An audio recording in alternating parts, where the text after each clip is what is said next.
السلام علیکم ورحمت الله وبرکاته. بعض ملګری دا شک لري مونږ باندې وی جادو دی. نو آیا دې معلومات د پاره جادو دا بیماری ده څه شی دی؟ نو دې د پاره سورۃ الناس قل اعوذ برب الناس ملک الناس اله الناس من شر الوسواس الخناس الذي يوسوس في صدور الناس من الجنة والناس.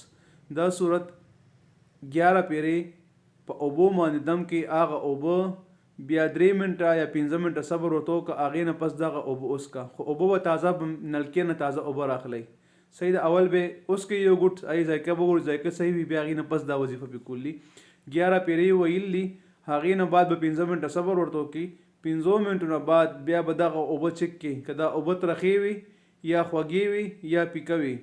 نو که ترخې وي د جادو مسله ده که پیکه وي د جناتو مسله ده او که خوږې وي بیا د محبت تعویذونه شوي په انسان باندې. نو دغه سره